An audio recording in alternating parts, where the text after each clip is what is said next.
When fall comes to New England and the sun slants in so fine, the air's so clear you can almost hear the grapes grow on the vine. The nights are sharp with starlight, and the days are cool and clean.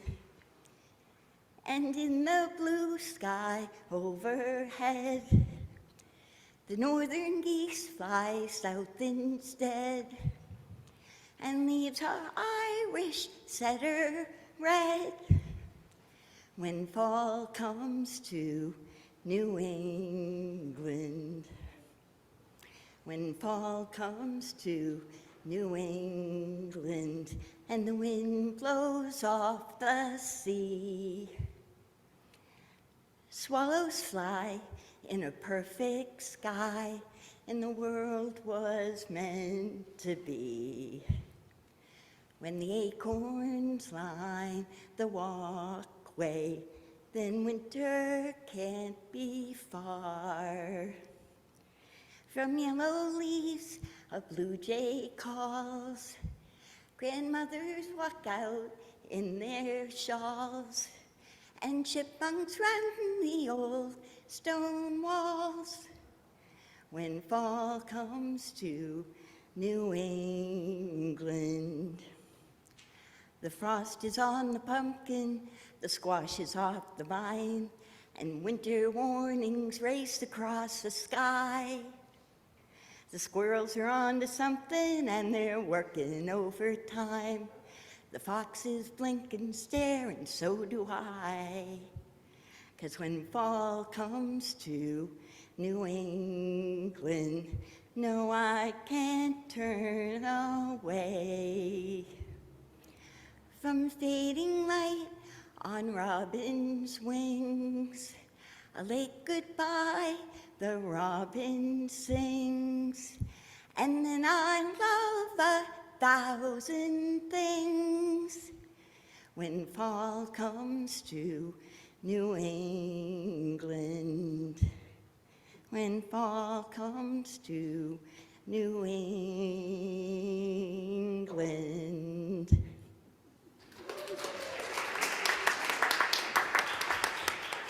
Thank you so much, Ruthie. That was beautiful. And fall has indeed come to New England, so perfect timing. Good morning, everyone. My name is Reverend Emily Bruce. I'm the minister of this congregation. Whether this is your first time here or your 1000th time, I wanted to welcome you to our worship service this morning. It is so good to be together today. As Unitarian Universalists, we are a people of diverse beliefs, but we share a common faith, a faith that every single person is worthy of love, that what we do in and for this world matters, and that we are connected by an interdependent web to each other and to our earth. So whoever you are and wherever you are on your journey, you are welcome here. In a moment, Paula Fisher, who is our worship associate today, will lead us in lighting our chalice. But I do have a few quick announcements. And the first is a bit of a sad announcement. Our beloved Tony Carlin, our music director, is not with us today because he is in Ireland attending his brother-in-law's funeral. That just happened a few days ago. So we are gonna soldier on and sing Acapulco, as Paula calls it. And Tony calls it that too. So I wanna thank our choir for stepping up and marshaling forces to make this a beautiful service today. And I ask that you all hold Tony in your hearts. He will be back with us next week. There was a big Silver Bells email that went out on Friday, which is coming up on Saturday, December 2nd and Sunday, December 3rd. So a couple things to note. There are lawn signs over in Sampson Hall if you would like to take one and put it on your lawn. Advertising, there are not lawn, they're gone. Oh, never mind. You can't take a long sign because they're already gone, so scratch that. We need cookies for the cookie walk. We need cookies, a lot of cookies. That is one of the most successful parts of Silver Bells. It raises almost $1,000, yes?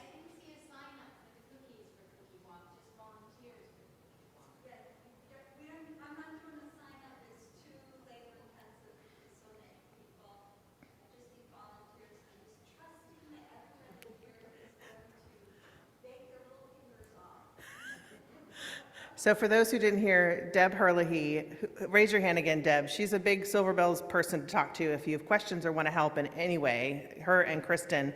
But she is trusting the universe that we will all bake our little fingers off and provide cookies for the cookie walk. It has worked in the past, to be fair, so that trust, I think, is well placed. But hopefully you will bake your little fingers off and make some cookies for our cookie walk, because it is one of the most successful parts of Silver Bells. We also need setup and breakdown help. There, in the email that went out on Friday, there's a link to a Sign Up Genius for people to help with all different kinds of things. So please take a look at that and sign up and do what you can to help us. Again, this is one of our biggest fundraisers of the year, and we need all hands to really make it a success, and we know we can do it. So please come help. Anything else about Silver Bells? I'm looking at Deb, Kristen. Oh, right, okay. I will say something about this briefly. So the health department is instituting or enforcing some rules and regulations. So if you provide anything baked or cooked or whatever for Silver Bells, can you also please provide us with a recipe? We have to be able to post ingredients that are in every single edible thing that we have on offer at Silver Bells. So ingredients, yeah. Right, but it's easy just to print the recipe, you know. You don't have to, you know. So see Kristen and Deb if you have questions about that. There'll be more information coming out as we get closer. One other announcement, next Sunday, the 26th, which is the Sunday after Thanksgiving, we are having a Decorate the Meeting House party after church. So if you are here next Sunday, if you're able to stick around just for a little while to help us hang our garland and our big wreath and put the candles in the windows and put up the tree and all that good stuff, many hands make light work. So all are invited to stay after church just for a little while next Sunday and help us decorate the meeting house. And thank you in advance for those who can help. And that's it. So I invite you all to join me in taking a deep breath in and out.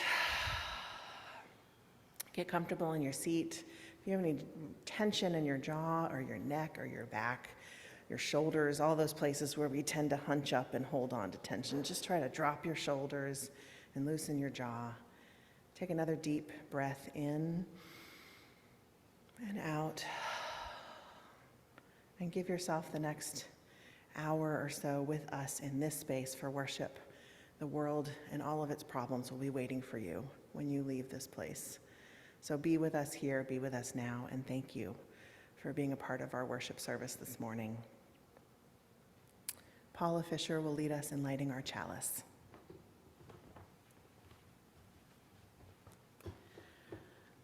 Good morning, my name is Paula Fisher, and I was just thinking the other day, this is my 43rd minus one Thanksgiving service in this church. So, oh, thank you. No, believe me, I can see somebody back there who's been here a lot longer than I have. So.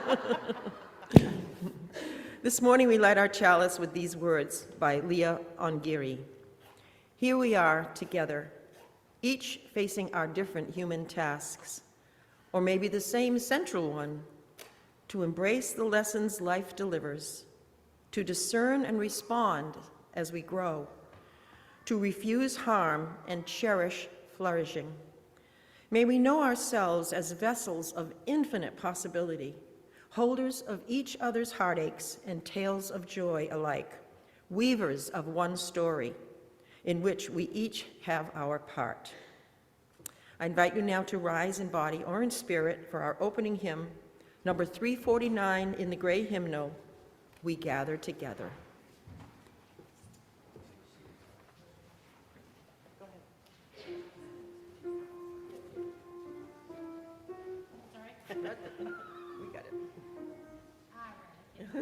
We got it. We got it.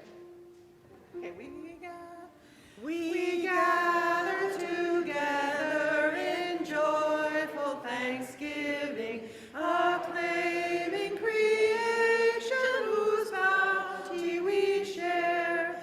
Both sorrow and gladness we find now in our living. We sing a hymn of praise to the life that we bear.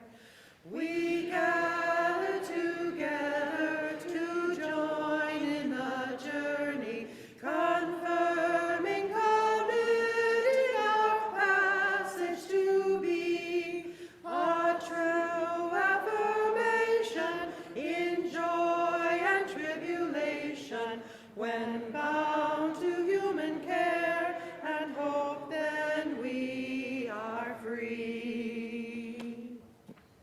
done, everybody. Well done.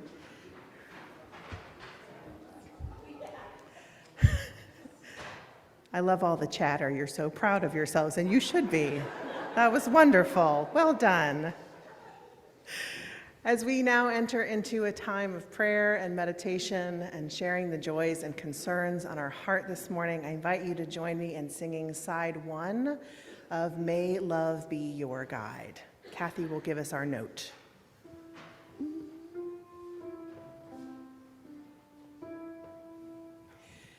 May you dare to dream dreams. May you dare to speak the truth. May you know your power to act. May love be your guide. Together. Tomorrow is the 24th annual Transgender Day of Remembrance, which is why I'm wearing this stole this morning. Transgender Day of Remembrance holds the memory of transgendered individuals whose lives were lost because of anti-trans violence in the past year. So for our prayer this morning, I'd like to share a prayer written by one of my colleagues, the UU minister Barb Grieve. This is entitled, "Blessed Are the Trailblazers," and it is dedicated to the life of trans people everywhere. Blessed are the trailblazers who brought us this far and are still trailblazing, still celebrating. Blessed are the drag queens and kings who remind us not to take life too seriously. Blessed are the gender benders, non-binary, gender fluid, and third gender folk, those who challenge us to reframe our gender paradigm. Blessed are the young ones who present fearlessly from the start. Blessed are their parents who make space for freedom and love their children fiercely. Blessed are the siblings and relatives who educate, support, and love them just as they are. Blessed are the genderqueer youth, those who are fabulously flourishing and those who are struggling and yet persist. Blessed are the 90-year-olds that are just coming out and those who have been out for decades. Blessed are those whose lives were cut too short. May their stories live on through us. Blessed are the survivors, may they keep on living. Blessed are the allies, learning to be accomplices.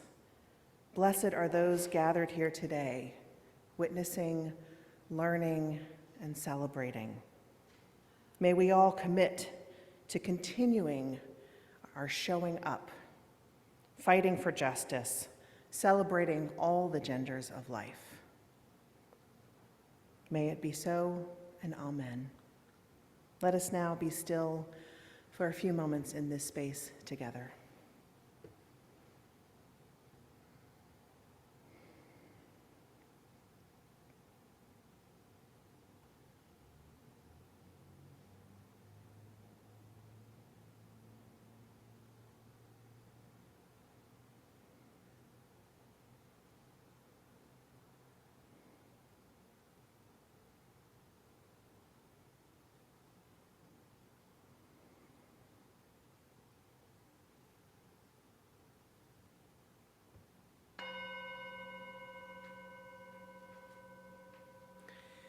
Please join me in singing side 2 of May Love Be Your Guide.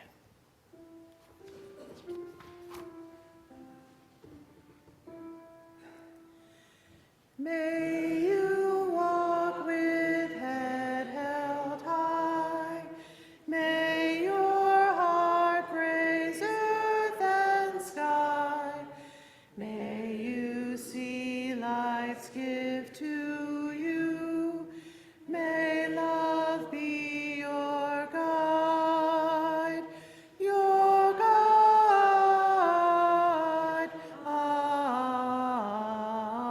Amen.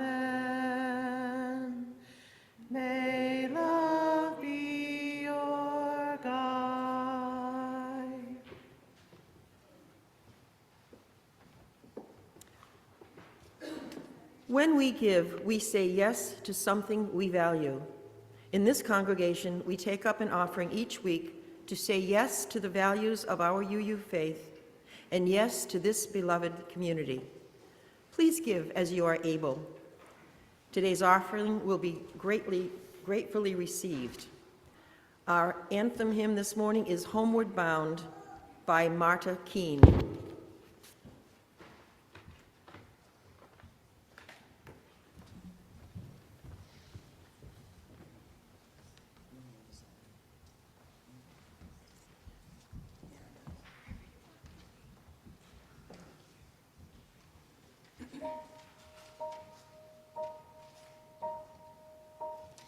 In the quiet, misty morning, when the moon has gone to bed, when the sparrows stop their singing, and the sky is clear and red, when the summer ceased its gleaming, when the corn is past its prime, when adventure's lost its meaning, I'll be homeward bound in time. Binding up to the pasture, chain me not to the plough, set me free to find my calling, and I'll return to you somehow.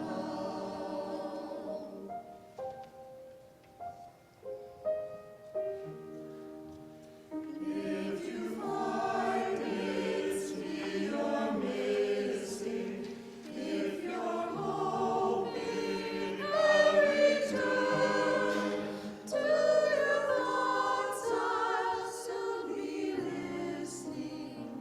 In the road I'm soft and turn, then the wind will set me racing as my journey nears its end. Then the path I'll be retracing when I'm homeward bound again. Bind me not to the pasture, chain me not to the plough, set me free to find my calling, and I'll return to you somehow. In the quiet, misty morning, when the moon has gone to bed, when the sparrows stop their singing, I'll be homeward bound again.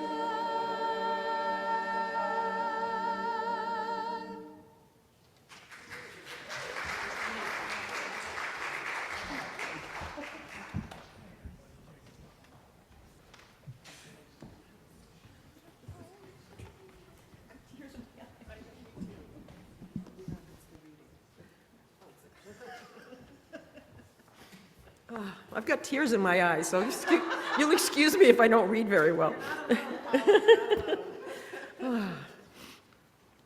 Epiphany in the Beans from Braiding, Sweetgrass by Robin Wall Kimmerer. It came to me while picking beans, the secret of happiness. Maybe it was the smell of ripe tomatoes, or the orioles singing, or that certain slant of a light on a yellow afternoon and the beans hanging thick around me. It just came to me in a wash of happiness that made me laugh out loud, startling the chickadees who were picking at the sunflowers. I knew it with a certainty as warm and clear as the September sunshine, The land loves us back. She loves us with beans and tomatoes, with roasting ears and blackberries and bird songs, by a shower of gifts and a heavy rain of lessons.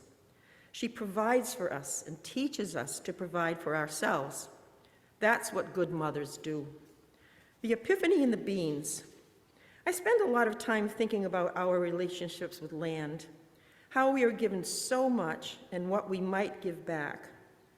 I try to work through the equations of reciprocity and responsibility, the whys and wherefores of building sustainable relationships with ecosystems, all in my head. But suddenly there was no intellectualizing, no rationalizing, just the pure sensation of baskets full of mother love, the ultimate reciprocity, loving and being loved in return. Knowing that you love the earth changes you, activates you to defend and protect and celebrate.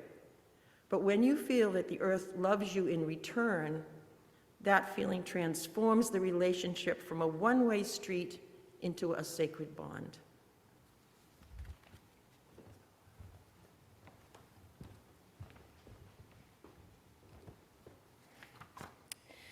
Thank you, Paula. If you have read Braiding, Sweetgrass, the book that reading was pulled from, then you know it is chock full of beauty and truth. It is a go-to for me in many ways, inspires my thinking and my writing. I know I've preached on it at least once or twice, now 3 times.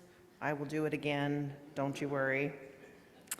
So for the author, Robin Wall Kimmerer, her secret of happiness is a deep understanding of our reciprocal relationship with the earth.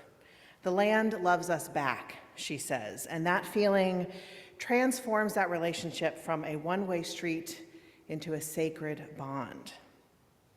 And I preach that message a lot up here, I think, our relationship to the land, our interconnectedness.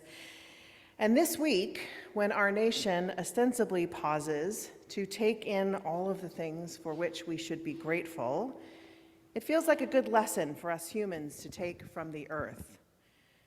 The earth may love us back, but how are we humans doing at loving each other back these days? Looking at our media, both news and social, you'd likely think, not great, right?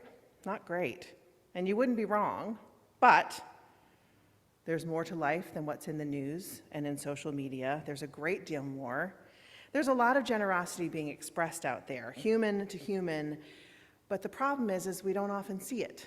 Or even if we do, we don't allow it to permeate this worldview. So I want to share a story about something that happened to me recently. And now that the experience is behind me, I'm realizing how much human generosity really showed up for me in a number of ways, even though in the moment I really wasn't able to recognize it or be grateful for it. So, a few weeks ago, on a Friday night, during rush hour, driving down I-95 just outside of Providence, my car died on me. Yeah, I know. I was headed to meet friends for dinner. I was speeding along in the left-hand lane, as I will admit I have a tendency to do, and the car just stopped working. It just stopped. This is a true story, I promise you. The panel went dark, the accelerator would not respond, and I was coasting along amid 4,000 other cars through Pawtucket. You know that stretch of 95 just north of yeah, it is scary stuff. So imagine being in the left-hand lane. I swear this is a true story. My car just stopped working. Yeah. So I'll take that in for just a second. It's okay, I'm alive, clearly. I made it, but, so take a deep breath. So I immediately threw my hazard lights on, as you were taught to do, and with the momentum I still had, because the car was still moving, I just couldn't accelerate, I started moving right. And if you're thinking, oh, this is a sermon about generosity, I bet people were really nice and let her in. No. You know drivers here, are you crazy? People were honking at me. Someone opened their window and yelled at me because I was trying to just get over from the far left lane to the shoulder all the way on the other side. And in that part, I think there are 4 lanes of traffic. So, but I did, no thanks to them. I made it over to the shoulder, and I stopped, and I breathed. I tried to restart my car. Nothing, wouldn't even turn over. So I took another breath, and I called roadside assistance. That is the first moment of generosity, that I am able to afford car insurance, and that car insurance comes with roadside assistance. And so for many others, I realized that's not possible. So I recognized the privilege that was afforded to me in that moment, that I had a way out of this problem. So actually, I didn't call roadside assistance. It's Geico. You use their app, and they assign you a tow truck company. So a few minutes later, my phone rings, and a lovely, lovely woman named Rhonda was on the other line from the tow truck company. And Rhonda was so kind and so funny, and it's not often you meet a dispatcher that's kind and funny, but she was both. And I got a lot of, oh, honey, you poor thing, in rush hour? Oh my God, don't worry, we're gonna come get you, you're gonna be fine. And I was like, okay. And she assured me that the guy would be there soon. So that was the first bit of generosity. I know, Ada, it's quite a story. I pray this never happens to you when you're old enough to have a car. Okay. So 20 minutes later, Jose shows up. First of all, a tow truck showed up in 20 minutes in rush hour on a Friday night. That's not just generosity, that is a miracle. And now, mind you, I was in Providence, and I knew it was a Friday night, all the shops were closed. I knew I had to get the car home. I couldn't tow it somewhere local. I needed to get the car home. So I was nervous. I was thinking, oh gosh, is this guy how much is it gonna cost me to tow my car all the way back to Providence? Is he gonna give me a ride? What if he says he can't give me a ride in his truck? How am I gonna get back? And then I thought, well, if he does give me a ride, and then I have to spend an hour in the truck with him. What if he's like a smoker or the supporter of our former president? Am I getting into like a smoke-filled MAGA truck right now? Like, to say I was a little frazzled and freaked out is a kind of an understatement, and I was not at my best in that moment. But Jose, like Rhonda, was very funny and very kind. He assured me that everything was going to be okay, that this kind of stuff just happens sometimes, and I would figure it out. And as someone who regularly shows up for people having trouble, I decided to trust him and to trust that he knew what he was talking about. This part's really interesting, not that this story isn't interesting to begin with, but when he was starting to load he had a big flatbed tow truck, and he was getting started to load my car, another tow truck showed up behind us. And I just assumed this guy was looking for business. He saw a stranded traveler, he's trying to make some quick money, but Jose looked back at the driver of that tow truck, waved at him, and put his hand on his heart like this for just a minute. And I was like, watching that exchange, very confused. So Jose saw me and said, that's the brotherhood of tow truck drivers. Whenever we see someone working on the side of the road, we always pull over and we flash our lights so they can be safe while they're loading up the car, while they're doing their jobs. I didn't know this. Did any of you know this? No.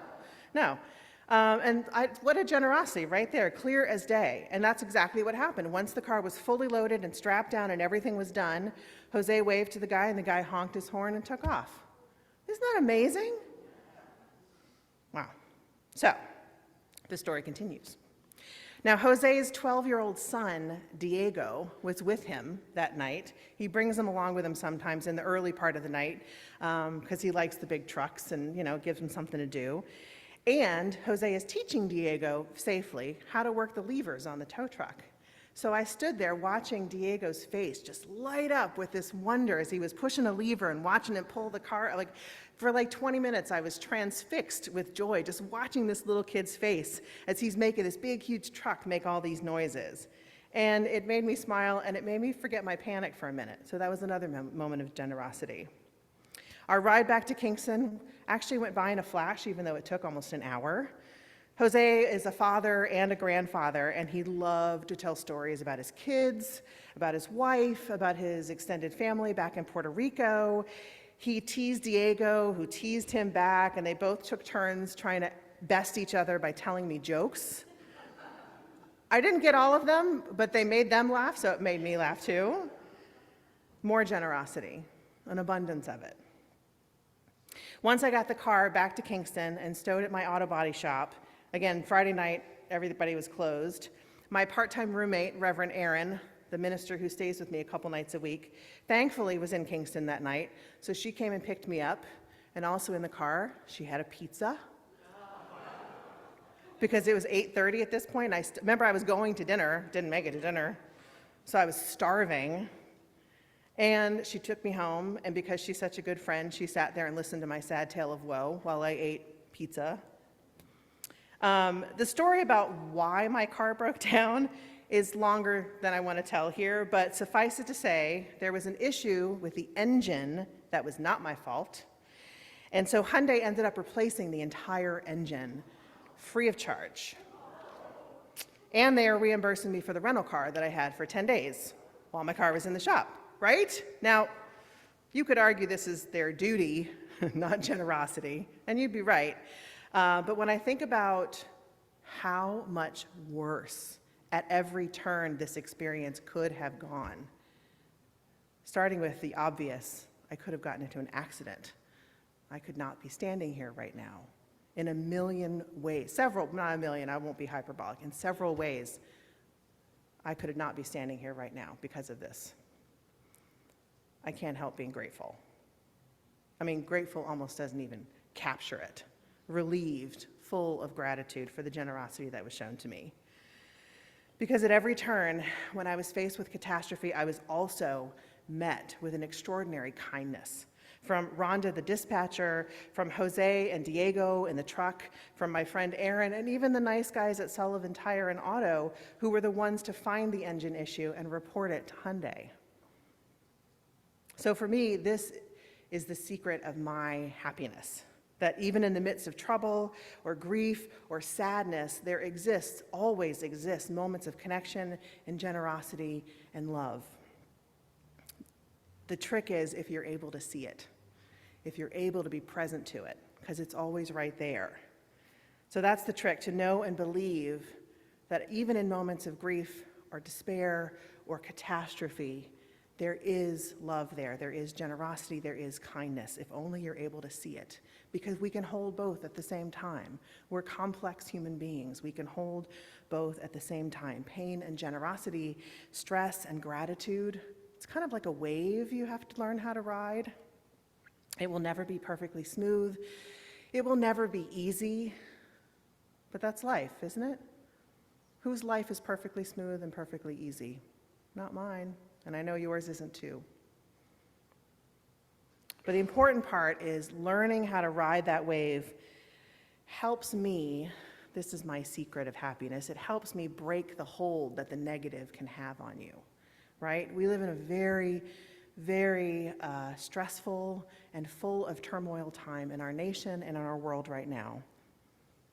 Being present to the generosity that's always offered to us, it's always around us, it always is. I don't care if you don't believe me, trust me, it's always there. Being present to it and being able to accept it is the secret to not letting the bad stuff take over. It's the secret. It releases the grip of anger and fear on our hearts. It softens us, and the most important part is it helps us believe that it's possible to hope.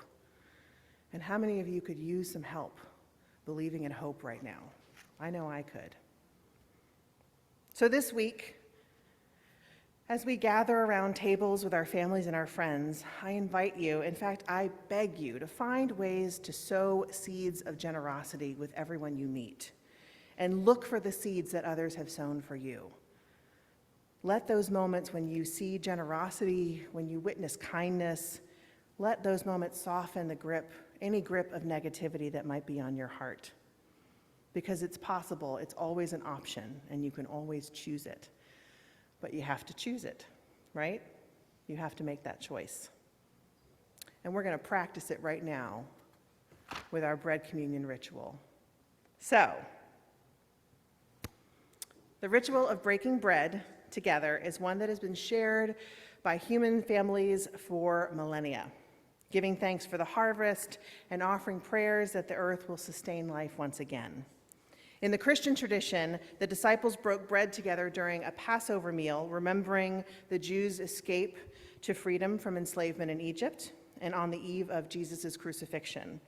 They broke bread together in the depth of their grief and their fear, asserting that the forces of empire and violence would not extinguish the forces of love and hope that they all carried. This ritual can connect us in ways that we can only begin to know through time and space to our own history, to all the people who have looked in each other's eyes across a communal table, to the earth, and to our cycle of life. So this morning we honor the deep and ancient roots of this ritual and lift up a practice, because it is a practice, of gratitude for all the ways we are nourished and fed by our families, by our community, by our world, and by our earth. So in a moment, I'm going to invite Bob and Kelly up to pass around baskets of bread. So I invite you to take a piece of bread. Don't eat it yet. You guys can come down, thank you. If you need a gluten-free cracker, there are little cups inside each basket that have gluten-free crackers in them, so please take one of those. And thank you, guys. And if you don't want to participate in this ritual, that is totally okay. Let the basket pass you by. Go ahead and start. Yeah. The purpose of our free faith is that we each follow our own paths for truth and meaning. So if that means you don't want to participate in this, that is totally okay. Just let the basket pass you by. So I'm going to give them a minute to pass out the bread, and then we'll get started.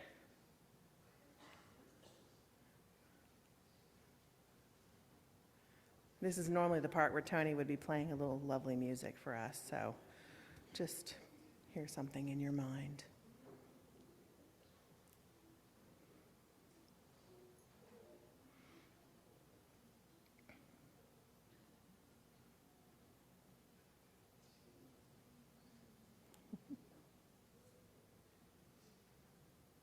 Again, don't eat it yet.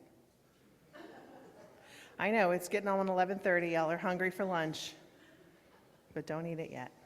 You will eat it, trust me, but not yet.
Thank you, Bob. Thank you, Kelly. So in this space of our community gathered here, let us pause for a moment and give thanks for the larger forces that hold us. For the earth, its large body which holds us, sustains us, and gives us life. For this meeting house, for the floor, the walls, and the roof of this building, built and sustained by the ancestors of this community to provide a sacred space for all of us today. For the ultimate mystery, the source and sustenance of all creation that we call by many, many names. And for the abiding force of love that holds us, each of us, and never lets us go. There is so much to be grateful for. I invite you now to hold up your piece of bread, look at it closely, see the miracle of it, made from earth and water and warmed by fire. As you notice the texture, take a sniff. All food has a scent. What are you smelling now, and how are you responding? Is your mouth starting to water? Are you ready for lunch? Is the scent bringing up memories or feelings that you associate with baking, with the kitchen, with home? Maybe a family member that used to bake for you. What memories are coming up when you smell the bread? I now invite you to close your eyes and contemplate your own gratitude for all that gives you life and sustains you. What do you have to be grateful for in this moment, in this week, in this month, and in this year? Who are the beloved faces in your life that you are grateful for? And can you see them in your mind's eye right now?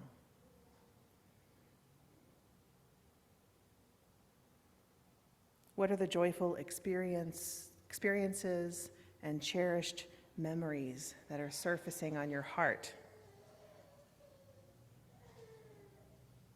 What are all the sources of wisdom, joy, delight, peace that your soul turns to like a flower turns to sunlight? Call those up in your mind's eye. And think about all the ways life has been generous to you with these blessings that you're calling up right now.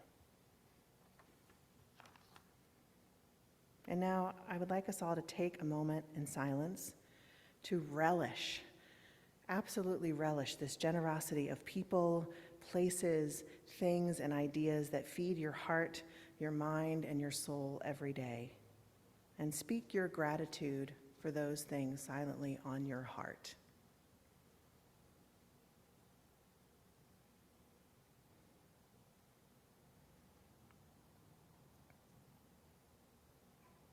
And now I invite you to take and eat your bread.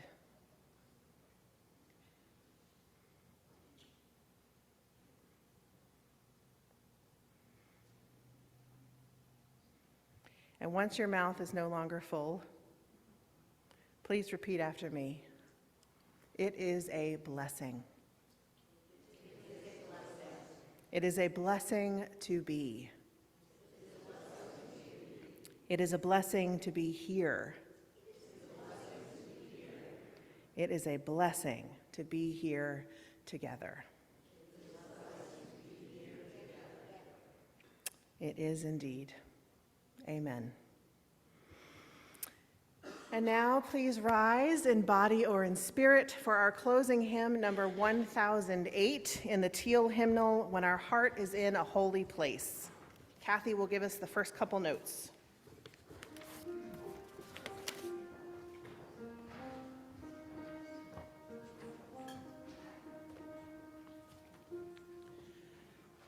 When our heart is in a holy place, when our heart is in a holy place, we are blessed with love and amazing grace.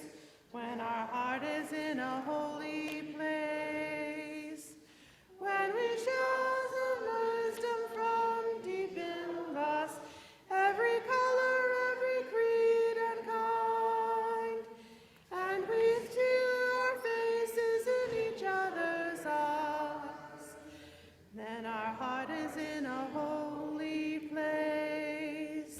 When our heart is in a holy place, when our heart is in a holy place, we are blessed with love and amazing grace. When our heart is in a holy place, when we share the story from deep inside, and we listen with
heart is in a holy place.